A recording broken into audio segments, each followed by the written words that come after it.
यानी ATK²।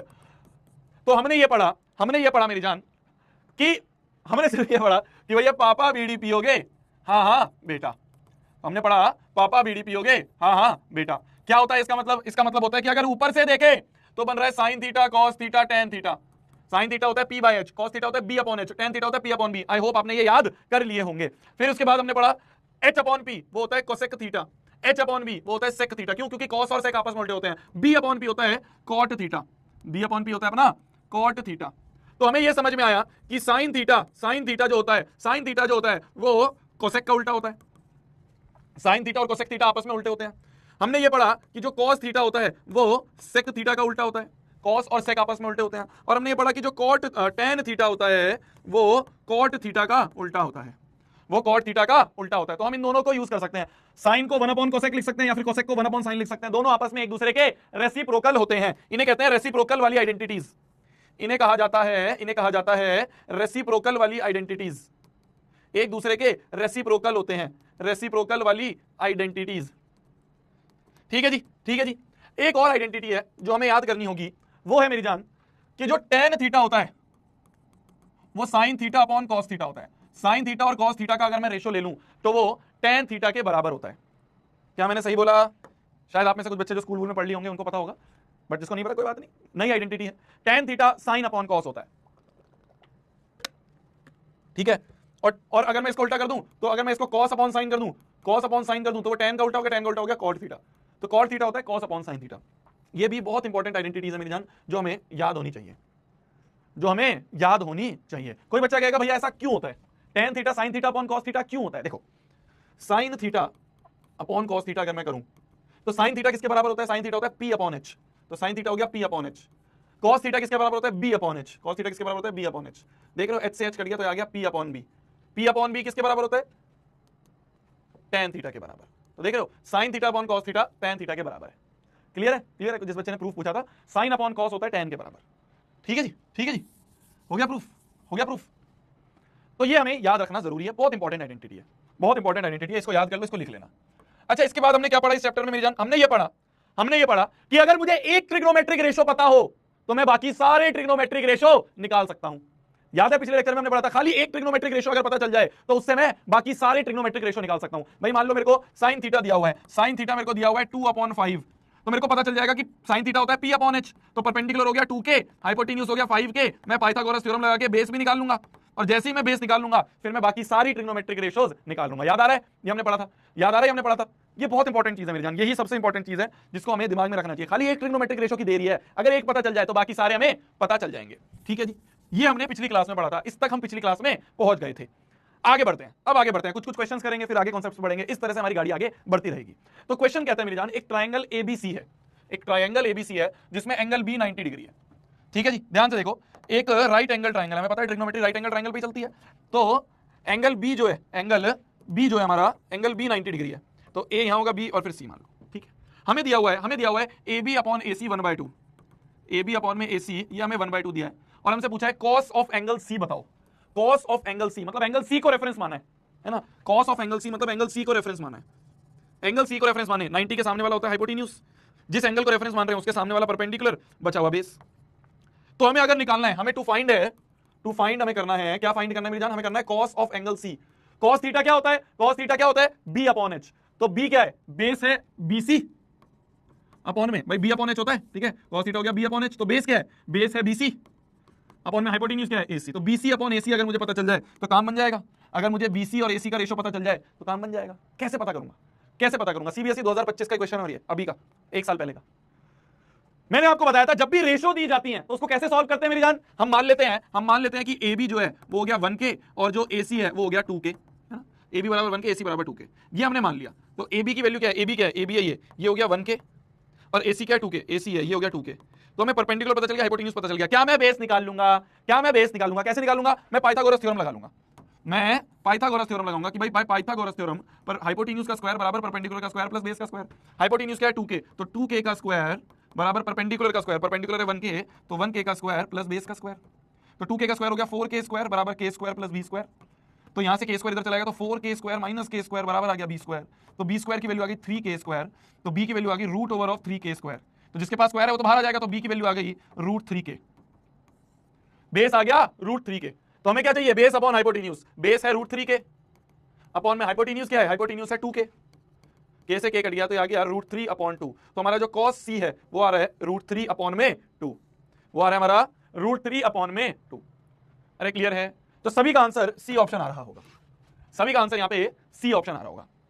ठीक है, अभी तक हमने जो पढ़ा वो हमने पढ़ा था कि हमें एक ट्रिग्नोमेट्रिक रेशो दे दिया, उससे बाकी सारे निकल गए। इसमें इन्होंने ट्रिग्नोमेट्रिक रेशो नहीं दिया, बस साइड का रेशो दे दिया, और साइड का भी रेशो दिया है तब भी तो सॉल्व तो वैसे ही करेंगे भाई, साइड का रेशो दिया तो सॉल्व तो वैसे ही करेंगे। ठीक है जी, ठीक है जी। ये क्वेश्चन है कि हमें दिया हुआ है 5 tan अल्फा बराबर 4, तो मैंने कहा था 5 नीचे ले जाना तो मिल जाएगा tan अल्फा बराबर 4/5। ठीक है, ठीक है जी, यहां से हमारा ये आ गया। हमें प्रूव करना था कि ये पूरा का पूरा LHS इसके बराबर है, ये पूरा का पूरा LHS जो है वो, ये पूरा का पूरा LHS 1/6 के बराबर है, ये प्रूव करना था। मैंने इसका एक बहुत बड़ा मेथड दिखाया था, आपको शायद याद होगा, इसका एक बहुत बड़ा मेथड दिखाया था। आज मैं इसका मेथड नंबर 2 बताता हूं आपको, आज मैं इसका मेथड नंबर 2 बताता हूं, है ना। जो मैंने क्लास में करवाया था, कल वाली क्लास में, उसमें मैंने कहा था कि tan अल्फा दे रखा है, तो भाई एक मेथड तो ये है, एक मेथड तो ये है कि tan अल्फा बराबर होता है p/b, तो ये आ गया 4/5, तो यहां से परपेंडिकुलर बराबर 4k और बेस बराबर 5k, इसके आगे हाइपोटेन्यूज निकाल लेंगे पाइथा से, एंड सो ऑन। तो एक तो ये मेथड था, ये था हमारा मेथड नंबर 1 जो हमने कल करा था कि भाई हमने सारे निकाल लिए, सारे निकालने के बाद हमने sin थीटा को लिख दिया p/h, cos थीटा को गया b/h, और ऐसे हमने सॉल्व करा है। अब मैं इसका मेथड 2 बताता हूं। ये जो हमारा LHS है मेरी जान, ये जो हमारा LHS है, LHS, इस LHS में क्या करूं, मैं डिवाइड कर दूं न्यूमरेटर को एंड डिनोमिनेटर को बाय cos अल्फा। किससे डिवाइड कर दूं, cos अल्फा से, पूरे न्यूमरेटर को और पूरे डिनोमिनेटर को। ध्यान से देखना, ध्यान से देखना कैसे, न्यूमरेटर को भी cos अल्फा, तो अगर डिवाइड करेंगे तो दोनों के नीचे अलग अलग आ जाएगा, तो ये हो जाएगा 5 of sin alpha upon cos alpha minus 3 times cos alpha upon cos alpha, है ना। पूरे से डिवाइड करेंगे तो इसके भी अंदर हो जाएगा, इसके भी नीचे आ जाएगा। सिमिलरली डिनोमिनेटर को भी cos अल्फा से डिवाइड करेंगे तो 5 of sin alpha upon cos alpha plus 2 cos alpha upon cos alpha. ठीक है जी, तो मैंने न्यूमरेटर को भी cos अल्फा से डिवाइड कर दिया, डिनोमिनेटर भी को। अगर सेम चीज से ऊपर नीचे डिवाइड करेंगे तो कोई भी दिक्कत नहीं होती है, कोई भी दिक्कत नहीं होती है। आप सभी के दिमाग में आ रहा होगा भैया क्यों cos अल्फा से करा, cos अल्फा ही क्यों यूज करा, अभी सब समझ में आएगा, अभी बस देख लो। अगर मैं सेम चीज से ऊपर नीचे डिवाइड करूं कोई दिक्कत नहीं है, क्योंकि वैसे भी कट ही जाएगा, बट मैंने बस अपनी सहूलियत के लिए ऐसा करा, बस मैंने अपनी सहूलियत के लिए ऐसा करा। क्या है सहूलियत, ध्यान से देखना, अभी सब पता चल जाएगा क्यों भैया cos अल्फा से करा, सब समझ में आएगा। देखो cos अल्फा बन जा cos अल्फा होता है, cos अल्फा बन जा cos अल्फा होता है। कोई मुझे बता सकता है sin अपॉन cos क्या होता है, कोई मुझे बता सकता है sin अपॉन cos क्या होता है। sin अपॉन cos होता है tan, sin अपॉन cos होता है tan, तो sin अपॉन cos जो है इसको लिख दूंगा tan, तो 5 tan अल्फा माइनस 3 अपॉन में नीचे भी sin upon cos 5 tan alpha plus 2। क्या हमारे पास tan अल्फा की वैल्यू है, tan अल्फा है 4/5, तो 5 इंटू 4/5 माइनस 3 अपॉन में 5 इंटू 4/5 प्लस 2, 5 1 5 5 1 5, तो ऊपर हो गया 4 माइनस 3 1, 4 प्लस 2 6, तो 1/6, यही तो RHS है, हेंस प्रूव्ड, यही तो RHS था, हेंस प्रूव्ड। तो हमें यहां पे हर एक चीज नहीं निकालने की जरूरत पड़ी कि परपेंडिकुलर अलग निकाला, बेस अलग निकाला, हाइपोटेन्यूज अलग निकाली और उसको निकाल के सॉल्व करा, हमें ये जरूरत नहीं पड़ी। हमने क्या करा, हमने इस इक्वेशन में ही tan बना दिया। भाई हमें tan गिवन था ना, जो हमें गिवन था हमने इसी इक्वेशन में tan बना दिया। जब tan बन गया हमने वहां पुट करा, आंसर आ गया, हमने यहां पुट करा और आंसर आ गया। तो मात्र 2 3 1 2 3 स्टेप में आंसर आ गया, मात्र 3 स्टेप में हमारा आंसर आ गया। वापस से देखो, वापस से देखो, वापस से देखो, हमें tan गिवन था, तो मैंने सोचा कि यहां पे मैं tan कैसे बना सकता हूं, तो मेरे दिमाग में आया कि tan अल्फा होगा sin alpha upon cos alpha. मुझे ये गिवन था, ये मुझे बनाना था, तो ये बनाने के लिए मैंने सोचा यहां पे sin अपॉन cos हो जाए, sin अपॉन cos हो जाए, बात बन जाएगी। पर मैं ऐसे कोई कर सकता हूं sin अपॉन cos, तो मैंने क्या करा, पूरे न्यूमरेटर को cos से और पूरे डिनोमिनेटर को भी cos से डिवाइड कर दिया, तो ऊपर भी cos से डिवाइड हुआ तो cos वाले तो कट गए और sin अपॉन cos tan बन गया। तो मैंने क्यों cos से डिवाइड करा, मैंने इसलिए cos से डिवाइड करा क्योंकि मेरे पास sin तो था ही, मेरे को अपॉन में cos अगर दिख जाता तो मेरे को tan अल्फा बन जाएगा, क्योंकि मेरे को tan अल्फा ही गिवन है, मुझे tan अल्फा ही गिवन है, तो मुझे tan अल्फा बनाना था। तो मैंने सोचा यहां tan कैसे बनेगा, अगर मैं sin से डिवाइड कर दूंगा तो ये cos अपॉन sin हो जाएगा, cos अपॉन sin तो होता है cot, तो cot को ही बनाना है, तो मैंने कहा मेरे को तो cos से डिवाइड करना पड़ेगा जिससे sin अपॉन cos बन जाए, sin upon cos, sin upon cos, sin upon cos, sin upon cos बनते ही tan बन गया। ये tan मेरे को पता ही था, मैंने पुट कर आंसर आ गया। अरे क्लियर है, अरे क्लियर है मेरी जान, क्लियर है मेरी जान। तो मुझे tan बनाना था, मुझे tan बनाना था, इसलिए मैंने cos से डिवाइड करा। अगर मुझे cot बनाना होता, अगर मुझे cot बनाना होता तो मैं sin से डिवाइड करता, ऑब्वियस सी बात है, नीचे मेरे को sin चाहिए था, अभी नीचे मेरे को cos चाहिए था, तो मैंने cos से डिवाइड करा। अभी नीचे मुझे cos चाहिए था तो मैंने cos से डिवाइड करा न्यूमरेटर डिनोमिनेटर को, अगर मुझे नीचे sin चाहिए होता तो मैं sin से डिवाइड करता। अरे क्लियर है बंधु, क्लियर है बंधु। tan अल्फा होता है, tan होता है sin अपॉन cos, तो मेरे को नीचे cos चाहिए था, मैंने न्यूमरेटर डिनोमिनेटर को cos से डिवाइड कर दिया, तो यहां वाला तो cos कट गया और यहां वाला sin अपॉन cos tan बन गया। क्लियर है, क्लियर है भाई, ये वाले cos तो कट ही गए थे, ये वाला cos तो आपस में कट गया, ये वाला cos कट गया और ये sin अपॉन cos tan बन गया, ये sin अपॉन cos tan बन गया और ये tan मेरे पास ऑलरेडी था। तो मेरे दिमाग में बस ये था कि tan होता है sin अपॉन cos, तो मेरे को अपॉन में cos चाहिए, अपॉन में cos चाहिए, तो अपॉन में जो cos चाहिए उसके लिए मैंने डिवाइड कर दिया। क्लियर है बंधु, क्लियर है बंधु। अच्छा एक चीज बताओ, एक क्वेश्चन मैं आपको देता हूं अब, इफ कॉट बीटा बराबर है 2/3, then find the value of 3 sine beta plus 2 cos beta upon में 3 sine beta minus 2 cos beta. बताइए जी, बताइए जी, बताइए जी। नहीं, माइनस कॉस बीटा, नीचे कॉस बीटा, सिर्फ माइनस कॉस बीटा। जल्दी से इसका आंसर निकालो सभी बच्चे, जल्दी से इसका आंसर निकालो सभी बच्चे, जल्दी। गिवन है कॉट बीटा बराबर 1/t, कॉट बीटा बराबर 2/3 हमें गिवन है।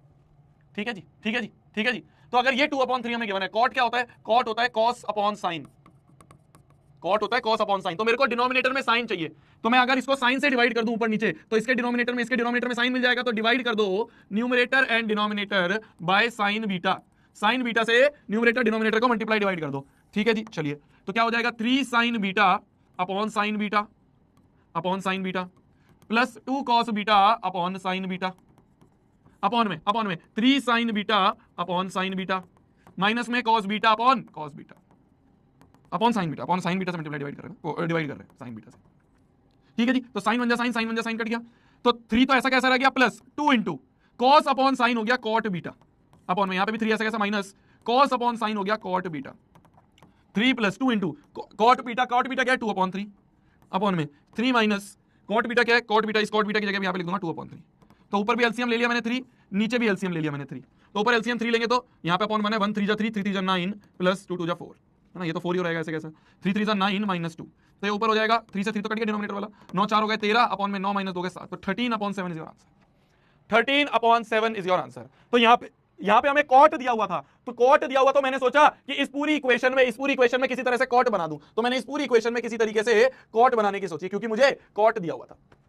अरे अब सभी को क्लियर हो गया इस तरह के क्वेश्चन। तो अगर इस तरह के क्वेश्चन तुम्हारे सामने आ जाएं, तो एक तो बड़ा मेथड है, लेंदी मेथड है, जो कि तुम्हें पता होना जरूर चाहिए। भाई जरूरी नहीं है कि तुम्हें ये मेथड पता हो तो ये ना पता हो, ये पता होना मेरे हिसाब से जरूरी है, क्योंकि ये एक लॉजिकल मेथड है, कॉन्सेप्चुअल मेथड है। ठीक है, तो ये कॉन्सेप्चुअल मेथड है, ये तो पता होना चाहिए, और तुरंत करने के लिए तुम इस तरह से भी कर सकते हो। ठीक है जी, चलिए जी, चलिए जी, आगे बढ़ा जाए, आगे बढ़ा जाए। तो मेरी जान, हम अभी तक ध्यान से सुनना, हम अभी तक बात कर रहे थे sine theta, cos theta, tan theta, cosec theta, sec theta, cot theta, है ना? है ना मेरी जान, है ना मेरी जान? इन सब की हम बात करे जा रहे हैं। पर इसमें ये थीटा क्या है? ये थीटा क्या है? ये थीटा है एंगल, है ना? ये थीटा है एंगल। तो एंगल तो कुछ डिग्री के होते हैं भैया, बचपन से हमने सुना है एंगल की तो कुछ डिग्री होती है। तो यहां पे हम डिग्री क्यों नहीं लिख रहे भैया? यहां पे हम थीटा थीटा थीटा क्यों लिख रहे हैं? कुछ तो बताओ, कुछ तो बताओ, कुछ तो डिग्री बताओ। तो जब दुनिया वाले खाली बैठे थे, तो उन्होंने ना अलग अलग डिग्री पे इन सब की वैल्यू निकाली। एक बार उन्होंने थीटा की जगह 0 डिग्री रखा, तो साइन थीटा की कुछ वैल्यू आई, कॉस 0 की कुछ वैल्यू आई, टेन 0 की कुछ वैल्यू आई, कोसेक 0 की, सेक 0 की, कॉट 0 की। फिर उन्होंने 30 डिग्री रखा, तो 30 डिग्री रखने के बाद जब उन्होंने कैलकुलेशन करी, तो साइन 30 कुछ आया, कॉस 30 कुछ आया, टेन 30 कुछ आया, कोसेक 30 कुछ आया, सेक 30 कुछ आया, कॉट 30 कुछ आया।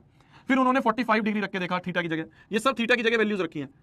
जब थीटा की जगह 45 रखा, तो साइन 45, कॉस 45, टेन 45, कोसेक 45, सेक 45, कॉट 45 कुछ आए। फिर उन्होंने एक बार थीटा की जगह 60 डिग्री रखा, फिर एक बार उन्होंने थीटा की जगह 90 डिग्री रखा। ठीक है मेरी जान? तो ये कुछ स्टैंडर्ड एंगल्स हैं, ये कुछ स्पेसिफिक एंगल्स हैं जिन पे हमें थीटा की या इन सब ट्रिग्नोमेट्रिक रेशियोज की वैल्यू पता होनी चाहिए। इन सभी ट्रिग्नोमेट्रिक रेशियोज की वैल्यू हमें पता होनी चाहिए। ये कुछ स्टैंडर्ड एंगल्स हैं मेरी जान, ये कुछ स्टैंडर्ड एंगल्स हैं हमारे। तो इन सभी पे हमें थीटा की वैल्यू पता होनी चाहिए। भैया कैसे पता चलेगी? अभी बताऊंगा, अभी बताऊंगा। इन सभी एंगल्स पर, हमारे सिलेबस में क्लास 10th के लिए सिर्फ यही एंगल्स हैं, तो इन सभी एंगल पर हमें थीटा की वैल्यू पता होनी चाहिए। ठीक है जी, अभी बताता हूं, मैं सभी पे बताऊंगा। मैं बस एक टेबल बना दूं आपके लिए। आ जाइए जी। जब दुनिया वालों ने साइन थीटा में थीटा की जगह 0 रखा, तो साइन 0 की वैल्यू आई 0, साइन 0 आया 0। जब थीटा की जगह 30 रखा, तो साइन 30 की वैल्यू आई 1/2। जब थीटा की जगह 45 रखा, तो साइन 45 की वैल्यू आई 1/√2। जब थीटा की जगह 60 रखा, तो साइन 60 की वैल्यू आई √3/2। और जब साइन थीटा की जगह 90 रखा, तो साइन 90 की वैल्यू आई 1। ठीक है, साइन 90 की वैल्यू आ गई 1। तो साइन थीटा की जो टेबल है वो हमें इस तरह से याद रखनी है, 0 1/2 1/√2 √3/2 1। कैसे याद रखनी है? 0 1/2 1/√2 √3/2 1। ये हमें याद होनी चाहिए, ये हमें याद होनी चाहिए। अब अगर हमें cos थीटा की इन सब पे वैल्यू निकालनी है, तो ऐसे याद करने की जरूरत नहीं है। इसको पकड़ो और ऐसे उल्टा कर दो, इसको ऐसे पकड़ा और ऐसे पकड़ के इधर को कर दिया, तो 1 यहां आ गया, √3/2 यहां आ गया, 1/√2 तो यही होगा, 1/2 इधर आ गया और 0 इधर आ गया। ठीक है जी, ठीक है जी। टेन थीटा जो होता है, टेन थीटा होता है मेरी जान sine theta upon cos theta. तो साइन और कॉस थीटा को डिवाइड कर दो, 0/1 0, 1/2 √3/2, तो अपॉन टू कट गया, ये आ गया 1/√3, 1/√2 1/√2 1, दोनों डिवाइड हुए। जब ये दोनों डिवाइड होंगे तो √3 आएगा। 1/0, एनीथिंग अपॉन 0 नॉट डिफाइंड, किसी भी चीज के डिनोमिनेटर पे 0 नॉट डिफाइंड। ठीक है जी, बहुत बढ़िया जी। फिर कोसेक जो होता है, कोसेक होता है साइन का उल्टा, साइन थीटा का उल्टा होता है कोसेक। तो साइन थीटा का उल्टा 0 का उल्टा, 0 को अगर डिनोमिनेटर में ले जाएंगे नॉट डिफाइंड। 1/2 का उल्टा 2, 1/√2 का उल्टा √2, √3/2 का उल्टा 2/√3, 1 का उल्टा 1। सेक थीटा होता है कॉस का उल्टा, कॉस का उल्टा। तो ये कॉस है, कॉस का उल्टा 1 का उल्टा 1, √3/2 का उल्टा 2/√3, 1/√2 का उल्टा √2, 1/2 का उल्टा 2, 0 का उल्टा नॉट डिफाइंड। कॉट होता है tan का उल्टा, 1/tan थीटा, tan का उल्टा तो tan, 0 का उल्टा नॉट डिफाइंड, 1/√3 का उल्टा √3, 1 का उल्टा 1 ही होता है, √3 का उल्टा 1/√3, नॉट डिफाइंड का उल्टा, जैसे 0 का उल्टा नॉट डिफाइंड, तो नॉट डिफाइंड का उल्टा 0। तो ये हमारी ट्रिग्नोमेट्रिक टेबल है मेरी जान। इसमें मैं बस आपसे ये कहूंगा याद करने के लिए बस साइन थीटा याद कर लो और tan थीटा। वैसे तो tan थीटा भी डिवाइड करके निकाल सकते हो 0/1 इसको, पर मैं कहूंगा ऐसे डिवाइड मत करो। अगर ये और ये याद है, जिसपे स्टार लगाया है, अगर ये और ये याद हो जाए तो बाकी सारे लिख दोगे। अगर सिर्फ साइन थीटा पता चल जाए, भाई साइन थीटा होता है 0, 1/2, 1/2, 3/2, 1, इसको याद कर लो। इसको याद कर लिया, जैसे साइन थीटा याद हो गया 0, 1/2, 1/2, 3/2, 1। कॉस क्या होगा, इसको पकड़ के ऐसे कर दिया, कॉस बन गया। tan क्या होगा, वैसे तो डिवाइड भी कर सकते हो पर याद कर लो 0, 1/2, 1/2, नॉट डिफाइंड, 0, 1/2, 1/2, नॉट डिफाइंड, है ना। 2-3 बार लिखोगे तो अपने आप याद हो जाएगी, 0, 1/2, 1/2, नॉट डिफाइंड। तो tan हो गया। अब कोसेक जो होगा साइन का उल्टा, सेक जो होगा कॉस का उल्टा, कॉट जो होगा tan का उल्टा। तो याद तुम्हें सिर्फ साइन और tan करनी है। वैसे तो सिर्फ साइन याद करोगे तो भी पूरी बन जाएगी, पर मैं कहता हूं साइन और tan दो याद कर लो। ये दो भी अगर तुमने याद कर लिया बहुत आसानी से, और कुछ भी नहीं है, 2-3 बार बस अपने हाथ से लिखनी होती है इस टेबल को। आज क्लास के बाद बस 2-3 बार इस टेबल को अपने हाथ से लिखोगे ना, अपने आप सारी चीजें याद हो जाएंगी, अपने आप सारे के सारी टेबल याद हो जाएगी।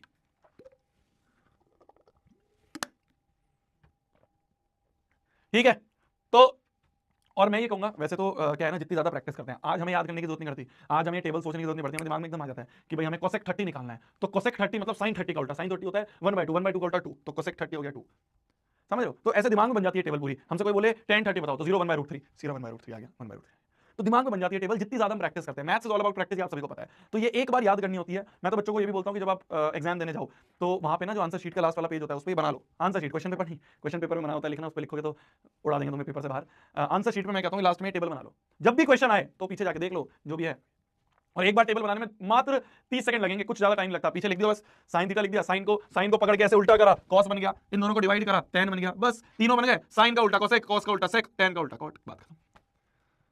लिख लो इस टेबल को, very important table, very important table. बात हो, क्वेश्चंस कुछ नहीं होंगे। क्वेश्चंस में तुमसे पूछ लेगा कि भाई साइन 30 प्लस कॉस 30 बता दो, तो साइन 30 होता है 1/2, कॉस 30 होता है √3/2, दोनों को ऐड कर लेना। ऐसे ही बड़ी बड़ी एक्सप्रेशंस बन सकती हैं और कुछ नहीं है। मेन है इस टेबल को अगर याद कर लिया तो इस टेबल से रिलेटेड सारे क्वेश्चन तुम कर लोगे। मेन है ये टेबल तुम्हारे दिमाग में छप जानी चाहिए, एक बार, 2 बार, 10 बार लिखो, सामने लिख के चिपका लो, स्टडी टेबल के सामने चिपका ली, रोज याद करोगे तो अच्छे से समझ में आ जाएगी। जैसे क्वेश्चन आपको दिया हुआ है, क्वेश्चन कहता है find the value of 2 sin square 30 into tan 60 minus 3 cos square 60 into sec square 30। इसकी वैल्यू पूछिए, ध्यान से देखना मेरे ध्यान। मैंने आपको बताया 2 इंटू साइन स्क्वायर 30, मैंने आपको बताया था कहीं पे अगर लिखा है साइन स्क्वायर थीटा तो इसका मतलब यही होता है साइन थीटा का होल स्क्वायर। मैं लिखने का तरीका, स्क्वायर को अंदर लिख लेते हैं, या क्यूब है तो क्यूब को अंदर लिख सकते हैं ऐसे। तो ये एक ही चीज होती है। तो ये हो गया साइन 30 का whole square into tan 60 minus 3 into cos 60 का होल स्क्वायर इंटू sec 30 का होल स्क्वायर। ठीक है, cos स्क्वायर 60 को cos 60 का होल स्क्वायर लिख दिया, sec स्क्वायर 30 को sec 30 का होल स्क्वायर लिख दिया। अब देखो 2 इंटू साइन 30 क्या होता है, तो दिमाग में सोचो या टेबल में देख लो, साइन 30 1/2 होता है, तो यहां पे 1/2 का स्क्वायर। tan 60 क्या हो गया, 0, 1/3, 1√3, तो tan 60 हो गया √3, तो √3 माइनस 3 इंटू cos 60 का होल स्क्वायर, cos 60 क्या होगा, cos 60 1/2, तो 1/2 का स्क्वायर। sec 30 का स्क्वायर, तो sec 30 क्या होगा, sec ऑफ 30 2/√3 का स्क्वायर, तो ये हो गया 2/√3 का होल स्क्वायर। ठीक है जी। इसमें से क्या हम कर सकते हैं, क्या कर सकते हैं मेरी जान, क्या कर सकते हैं, सोचते हैं चलो। तो 1/2 का होल स्क्वायर तो बाहर ले लिया कॉमन, तो 1/2 का होल स्क्वायर तो बाहर ले लिया, ये 1/2 का होल स्क्वायर, 1/2 का होल स्क्वायर बाहर ले लिया, अंदर बचा 2 इंटू √3 माइनस 3 इंटू, ये 3 बच गया था, इंटू 2 का स्क्वायर 4, √3 का स्क्वायर 3, ये 3 3 कट गया, तो ये हो गया 1/4 इंटू 2 √3 माइनस 4। ये हमारा आंसर है, ये हमारा आंसर है। क्लियर है जी, क्लियर है जी, क्लियर है जी। वो पुट कर दी, अभी भी 2 कॉमन ले सकते हैं, हाँ 2 कॉमन ले सकते हो तुम, ये हो जाएगा 1/4, अंदर से 2 कॉमन ले लिया तो इंटू 2 √3 माइनस 2 हो जाएगा, तो 2 2 जा 4, तो ये हो गया 1/2 इंटू √3 माइनस 2, ये भी लिख सकते हो। ठीक है जी, ठीक है जी। तो ये हमारा आंसर आएगा। सीबीएसई 2025 में क्वेश्चन आया, और हर साल ये क्वेश्चन आता ही आता है, मैं तुम्हें अभी लिख के दे रहा हूं, हर साल ये क्वेश्चन आता ही आता है। क्या क्वेश्चन आता ही आता है, तुम्हें इस तरह से एंगल दे देंगे, इस तरह से एंगल दे देंगे, इस तरह से एंगल दे देंगे, और तुम्हें उसमें वैल्यूज पुट करके रखनी पड़ेंगी। उसमें तुम्हें वैल्यूज पुट करनी पड़ेंगी। कहां से वैल्यूज पुट करोगे? इस टेबल में से। तो जैसे इस क्वेश्चन को देखो, तो क्वेश्चन कहता है मेरी जान, क्वेश्चन कहता है मेरी जान, ध्यान से देखना, ये क्वेश्चन अभी हो नहीं पाएगा यार, रुक जाओ, इसको स्किप करो, क्योंकि इसमें ना अभी दूसरी चीज लग रही है। मान लो तुम्हें क्वेश्चन आ जाए, सेकंड पार्ट मान लो पहले वाले का, कि 3 cos square 60 minus 2 tan 30 upon में 1 प्लस साइन स्क्वायर 45, इसकी वैल्यू निकालो। एक ये है तुम्हारे पास, और इसी का एक थर्ड पार्ट में तुम्हें दे देता हूं मेरी जान, थर्ड पार्ट में तुम्हें दे देता हूं, ये मैं बाद में कराऊंगा, इसके ऊपर एक आइडेंटिटी लग रही है, वो बाद में पढ़ाऊंगा मैं उसके लिए। एक है 2 tan 45 प्लस कॉट 45 अपॉन में साइन स्क्वायर 90। पहला वाला कह रहा है 3 cos स्क्वायर 60, तो 3 इंटू cos 60, cos 60 क्या होता है? cos 60 की वैल्यू cos 60 1/2, तो 1/2 का स्क्वायर माइनस 2 tan 30 0 1/√3, तो 1/√3 आ गया, अपॉन में 1 प्लस साइन स्क्वायर 45, साइन 45 होता है 1/√2, तो 1/√2 का स्क्वायर। क्या यही है? इसी को सॉल्व करके आंसर निकाल दोगे, इसको आगे सॉल्व कर लेना। यहां पे आ जाए 2 tan 45 1 प्लस cot 45 1 अपॉन में साइन स्क्वायर 90, साइन 90 होता है 1, तो 1 का स्क्वायर, तो ये आ गया 3 + 1 वो 2 + 1 3, ये 3 आ गया। क्लियर है जी? इसका आंसर निकालो, find the value of x की वैल्यू निकालो। सीबीएसई के सैंपल पेपर में आया था 2022-23 के। कैसे करेंगे? बोला जा रहा है x tan 60, x into tan 60 into cos 60 equal to sine 60 into cot 60। ठीक है जी। tan 60 की वैल्यू क्या है? tan 60 हो गया 0 1/3, तो x इंटू ये हो गया √3, cos 60 मतलब हो गया साइन 30 इधर आएगा 1/2, साइन 60 हो गया √3/2, और cot 60 हो गया tan 60 का उल्टा, tan 60 हो गया √3 का उल्टा 1/√3। ठीक है जी। तो √3 से √3 कट गया, इस 2 से ये 2 कट गया, क्या बचा? सिर्फ √3, तो x √3 बराबर 1 बचा, तो x की वैल्यू आ गई 1/√3, 1/√3 आ रहा है। और हमसे क्या बोला है? हमसे बोला है cos 30 sin 30 tan 30 cot 30, किसकी वैल्यू 1/√3 होती है? कोई बता सकता है? cos 30 होता है मेरी जान 0, ये होता है √3/2, तो ये तो नहीं हुआ आंसर। sin 30 1/2, ये भी नहीं आंसर। tan 30 0 1/√3, ये होती है 1/√3, तो क्या 1/√3? यस, तो बी ऑप्शन आंसर है। tan 30 की वैल्यू होती है ना 1/√3, तो B option is your answer. ठीक, बता देता हूं, काम की बात है मेरी जान, कि अगर ध्यान से देखना मेरी जान, ध्यान से देखना, अगर साइन ए बराबर साइन बी है, अगर साइन ए बराबर साइन बी है, तो हम बोल देंगे देन एंगल ए बराबर एंगल बी होगा। सिमिलरली अगर cos ए बराबर cos बी है, तो एंगल ए बराबर एंगल बी होगा। सिमिलरली अगर tan ए बराबर tan बी है, तो एंगल ए बराबर एंगल बी होगा। सिमिलरली सारे ट्रिग्नोमेट्रिक रेशियोज पे।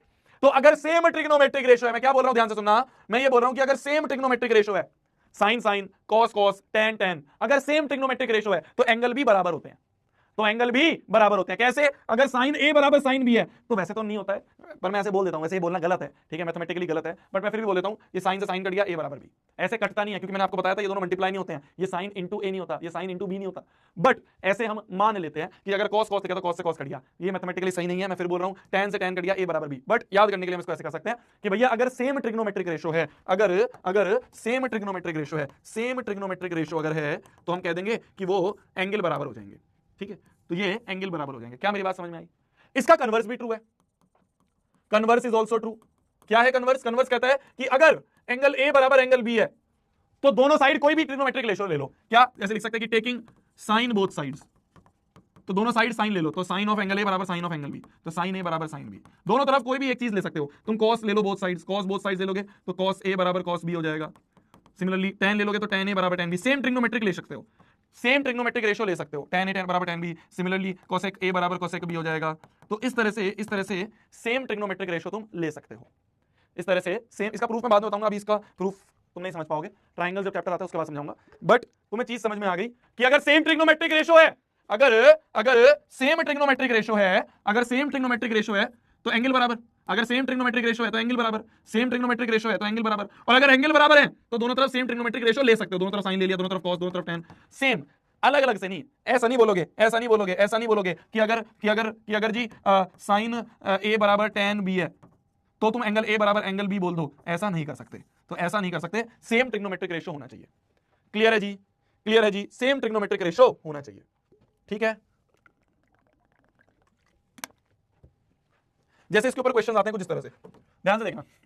इफ साइन अल्फा बराबर है √3/2, find the measure of alpha. Alpha की क्या डिग्री है ये बताओ, अल्फा एंगल जो है उसकी डिग्री बता दो। अगर साइन अल्फा √3/2 है तो अल्फा क्या होगा ये बता दो। करा, हमें बोला जा रहा है साइन अल्फा बराबर √3/2। दिमाग में सोचो √3/2 साइन में कब आता है? साइन में √3/2 कब आता है? दिमाग में सोचो √3/2 कब आता है साइन में? हमें पता है साइन 60 बराबर √3/2 है। क्या साइन 60 √3/2 होता है? तो क्या मैं √3/2 की जगह साइन 60 लिख सकता हूं इधर आरएचएस में साइन 60 डिग्री लिख दूं? क्योंकि भाई साइन 60 जो होता है साइन 60 बराबर होता है √3/2। तो अगर दुनिया में कहीं √3/2 लिखा है तो उसकी जगह साइन 60 लिख सकता हूं क्या? उसकी जगह साइन 60 लिख सकता हूं क्या? लिख सकता हूं। तो अगर मैं यहां √3/2 लिखा है तो √3/2 की जगह मैं साइन 60 लिख दूं और साइन अल्फा तो चल ही रहा है। मैंने आपको बताया था कि अगर दोनों जगह सेम ट्रिग्नोमेट्रिक रेशियो है तो हम लिख देंगे अल्फा बराबर 60 डिग्री।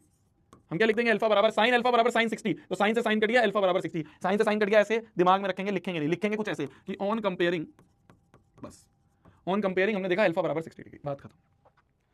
तो जब भी इस तरह का क्वेश्चन आए कि हमें निकालना है तो हम ये सोचो बस कि यहां पे मैं क्या लिख दूं, किसमें? सेम ट्रिग्नोमेट्रिक रेशियो में। यहां पे अगर साइन है तो यहां पे साइन का मैं क्या लिख सकता हूं? आंसर आ जाएगा। जैसे मान लो मैं आपको क्वेश्चन दूं कि cos a बराबर है 1/2। बताओ a की वैल्यू क्या होगी?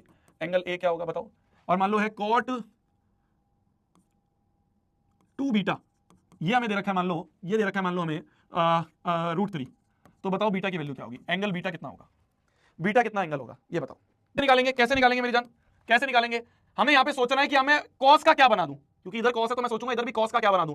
तो cos का कौन सा एंगल 1/2 होता है? cos कौन सा 1/2 होता है? cos कौन सा 1/2 होता है? तो देखो यहां पे cos 60 1/2 होता है। तो यहां पे मैं 1/2 की जगह cos 60 लिख देता हूं। यहां पे जो 1/2 है इसकी जगह मैं cos 60 लिख देता हूं। और इधर चल रहा है cos a, cos से cos कट गया, एंगल a बराबर 60 डिग्री। पर ऐसा मन में सोचेंगे, लिखेंगे ऑन कंपेयरिंग, ठीक है। cot ऑफ 2 बीटा, मैंने ये बोला था कि इसका मतलब ये मल्टीप्लाई नहीं हो रहे होते हैं, ये पूरा का पूरा एक एंगल है, ये पूरा का पूरा एक एंगल है। तो cot थीटा, इसको पूरे के पूरे को एक एंगल मानो, तो cot 2 बीटा बराबर √3 की जगह क्या लिख सकते हैं cot में? कोई बता सकता है √3 की जगह क्या लिख सकते हैं cot में? √3 की जगह क्या लिख सकते हैं cot में? √3 की जगह क्या लिख सकते हैं cot में? cot कौन सा √3 होता है? cot 30 √3 होता है। cot 30 √3 होता है। तो √3 की जगह cot 30 लिख दूं, यहां पे √3 की जगह यहां पे मैं cot ऑफ 30 डिग्री लिख दूं, cot ऑफ 30 डिग्री लिख दूं। तो यहां पे आ गया ये cot ऑफ 2 बीटा। कॉट से कॉट कट जाएगा, दिमाग में सोचेंगे कॉट से कॉट कट जाएगा, 2 बीटा पूरा का पूरा एक एंगल है, कॉट से कॉट कट गया, ऐसा बस दिमाग में सोचेंगे, पर लिखेंगे ऑन कंपेयरिंग। तो कंपेयरिंग करके हमें 2 बीटा बराबर आ गया 30 डिग्री, है ना। कॉट से कॉट कट गया तो 2 बीटा बराबर 30 आ गया। तो यहां से लिख देंगे 2, इसे कट गया 15, तो बीटा की वैल्यू आ गई 15 डिग्री। तो एंगल बीटा जो है ये आ गया हमारा 15 डिग्री। आंसर एंगल बीटा आ गया हमारा 15 डिग्री। ठीक है जी, हमसे बीटा पूछा था ना, 2 बीटा अगर 30 है तो बीटा आ गया 15। अरे क्लियर है बोंदू? अगर क्लियर है तो ये वाला क्वेश्चन करो। 2 sin 2 थीटा बराबर √3, 2 को नीचे ले जाते हैं तो sin ऑफ 2 थीटा बराबर √3/2। sin थीटा √3/2 कब होता है? sin थीटा होता है sin 60 होता है √3/2। तो √3/2 की जगह लिख सकता हूं मैं sin ऑफ 60 डिग्री। तो sin 60 बराबर हो गया √3/2, हो गया sin ऑफ 2 थीटा के बराबर। साइन से साइन कट गया, ऐसा दिमाग में सोचेंगे, बस लिखेंगे हम ऑन कंपेयरिंग। कंपेयर करके 2 थीटा की वैल्यू हो गई 60 डिग्री, तो 2 से ये गया 30, तो थीटा की वैल्यू आ गई 30 डिग्री। तो पहले वाले में थीटा की वैल्यू 30 डिग्री आ गई। ठीक है जी, इसमें क्या करा जाए? लिखा हुआ है √3 tan ऑफ 2 थीटा बराबर -3 बराबर 0। ये -3 उधर जाएगा तो +3, तो ये हो गया इक्वल टू +3। ठीक है जी, √3 नीचे ले जाएं तो tan ऑफ 2 थीटा बराबर 3/√3। अपॉन में कभी भी रूट नहीं रखते तो रेशनलाइज कर देते हैं पहले तो ऊपर बन जाएगा 3√3 अपॉन में √3 × 3। तो tan 2 थीटा बराबर 3√3/3, 3 बन जाए 3। तो tan 2 थीटा बराबर √3। tan थीटा बराबर √3 कब होता है? 0 60 पे, तो ये हो गया, इसकी जगह लिख दूंगा मैं tan 60। तो tan 2 थीटा बराबर tan 60, tan से tan कट गया, बट लिखेंगे ऑन कंपेयरिंग। 2 थीटा बराबर 60, तो यहां से आ गया थीटा बराबर 30 डिग्री। क्या सभी का थीटा की वैल्यू 30 डिग्री आ रही है? क्या सभी की थीटा की वैल्यू 30 डिग्री आ रही है? तो इस तरीके से इन क्वेश्चंस को हम कर रहे होंगे। ठीक है मेरी जान, चलो ये वाला क्वेश्चन कर दो। जब tan ऑफ 3x बराबर sin 45 cos 45 प्लस sin 30 है, तो tan ऑफ 3x बराबर sin 45 1/√2 cos 45 1/√2, है ना। sin 45 1/√2 cos 45 plus sin 30 1/2। ठीक है जी, तो tan ऑफ 3x बराबर √2 × √2, तो 1/2 प्लस 1/2, आधा प्लस आधा हो गया 1, तो tan 3x बराबर 1। tan थीटा 1 कब होता है? tan थीटा 1 कब होता है? 1 की जगह क्या लिख सकता हूं? tan थीटा 1 कब होता है? tan थीटा 1 कब होता है? देखो ध्यान से टेबल में, tan थीटा 1 होता है 45 पे, 1 होता है 45 पे, तो 1 की जगह लिख सकता हूं tan 45। 1 की जगह लिख दूंगा मैं, 1 की जगह लिख दूंगा tan 45। तो tan 3x बराबर tan 45, tan से tan कट गया, बट लिखेंगे ऑन कंपेयरिंग 3x बराबर 45, 3 1 3 3 5 15, तो यहां से x की वैल्यू आ गई 15 डिग्री। यहां से x की वैल्यू आ गई 15 डिग्री। हमें x निकालना था ना, क्वेश्चन होता फाइनल वैल्यू ऑफ x, तो x की वैल्यू आ गई 15 डिग्रीज। क्या सभी को समझ में आ गया? मैं तुम्हें बोल रहा हूं ना, क्वेश्चन सारे के सारे ऐसे आएंगे। ये भी आपका एनसीईआरटी का शायद सीबीएसई का क्वेश्चन है, कुछ भी नहीं है। सिंपली अगर आपको ये पूरी टेबल याद है, अगर आपको ये पूरी टेबल याद है तो आपके लिए सारे क्वेश्चन हलवा हैं, ये बहुत ईजी है, बहुत ज्यादा ईजी है, कुछ भी नहीं है, बिल्कुल हलवा है। ठीक है जी, आ जाइए आ जाइए। मान लो अब क्वेश्चन आपके सामने आ गया है, देखो बोला जा रहा है √2 को नीचे ले जाते हैं, तो साइन ऑफ 60 माइनस अल्फा ये 1/√2 है। साइन को अंदर मल्टीप्लाई नहीं करेंगे, पूरा का पूरा एक एंगल है, ये पूरा का पूरा एक एंगल है। Sine theta 1/√2, sine theta 1/√2, sine theta 1/√2 कब होगा? 45 पे। तो ये हो गया साइन 45, 1/√2 की जगह साइन 45, और इधर चल रहा है sine of 60 minus alpha. Sine से साइन कट गया, बट ऐसे लिखेंगे हम ऑन कंपेयरिंग। तो ऑन कंपेयरिंग 60 माइनस अल्फा बराबर 45, तो 60 माइनस 45, 45 हो जाएगा माइनस 45, अल्फा हो जाएगा प्लस अल्फा। तो 60 माइनस 45, अल्फा की वैल्यू आ गई अपनी 15 डिग्री। तो B option is the answer. B option आप सभी का आंसर आ रहा होगा, बी ऑप्शन आप सभी का आंसर आ रहा होगा। दिखाना भाई लीडर बोर्ड, नहीं दिखेगा। 15 डिग्री हमारा अल्फा का आंसर आ रहा है। सारे क्वेश्चंस वही हैं, घुमा फिरा के, और कुछ नहीं पूछा गया है, यही है। ठीक है ठीक है। अगला क्वेश्चन बोल रहा है sine of a plus B 1 है, cos of a minus B ये है। जो a प्लस बी है वो 0 से 90 डिग्री है, और a बड़ा है b से। Then find the value of a and b, find the measure of a and b। देखो sine of a plus b बराबर 1 है, इसको अंदर मल्टीप्लाई नहीं कर सकते। साइन थीटा 1 होता है 90 पे, साइन थीटा 1 होता है 90 पे, तो 1 की जगह लिख सकते हैं साइन 90, और यहां से आ जाएगा sine of a plus b बराबर साइन 90। साइन से साइन कट गया, बट लिखेंगे ऑन कंपेयरिंग, कंपेयर करके a प्लस बी की वैल्यू आ गई 90 डिग्री, a प्लस बी की वैल्यू आ गई अपनी 90 डिग्री। ठीक है जी। Similarly cos of a minus B, ये आ गया √3/2, कॉस थीटा √3/2 कब आ जाएगा? कॉस 30 पे। तो यहां से √3/2 को लिख देंगे कॉस 30, तो ये हो जाएगा अपना cos of a minus B बराबर कॉस 30। कॉस से कॉस कट गया, बट लिखेंगे ऑन कंपेयरिंग कि a माइनस बी बराबर आ गया 30। तो first equation, second equation, a और b की वैल्यू निकालनी है। दो इक्वेशन सॉल्व कर लोगे, पेयर ऑफ लीनियर इक्वेशंस, दो का ऐड करके 90, सब्ट्रैक्ट करके 60, क्या सब्ट्रैक्ट करके 30, 60 और 30 आ रहा है सभी का आंसर, 60 और 30 आ रहा है, 60 और 30 आ रहा है। तो यहां से दोनों को सॉल्व करेंगे, बस यहां से दोनों को सॉल्व करेंगे, तो a की वैल्यू आ गई 60 डिग्री, b की वैल्यू आ गई 30 डिग्री। बोला जा रहा था ना a बड़ा है b से, आंसर। अरे क्लियर है बंधु, a बराबर 60, b बराबर 30। ठीक है जी। तो इसी तरह के क्वेश्चंस है, बस एक चीज है जो हमें याद करनी थी, वो एक चीज है ये ट्रिग्नोमेट्रिक टेबल। इस टेबल को एक बार अपने हाथ से 8-10 बार बना लेना। आज रात को सोने से पहले 8-10 बार बना, सुबह उठ के 8-10 बार बना ली। मैं कह रहा हूं 8-10 भी बहुत ज्यादा बोल रहा हूं, 3 बार सोने से पहले बना लो, 3 बार सुबह उठ के बना लेना। एक बार तो देख के रखो, फिर दूसरी बार बिना देखे बनाई, कहीं गलती हो गई, फिर उसको देख लिया, फिर तीसरी बार बिना देखे बनाई, सो जाओ, सुबह उठ के एक बार और बना लो। अगर एक बार खुद बना ली ना इसको, कुछ भी नहीं है सारे क्वेश्चन, एक क्वेश्चन तो गारंटी है इस तरह का आपके पेपर में आना। ठीक है जी। तो ये टेबल याद करके सामने चिपका लेना, और ये आपके लिए होमवर्क का क्वेश्चन है, बिल्कुल सिमिलर क्वेश्चन है जैसा मैंने अभी करा था, ये आपके होमवर्क के लिए है। इसको आप ट्राई करना, कल हम इसको सॉल्व करेंगे क्लास में सबसे पहले।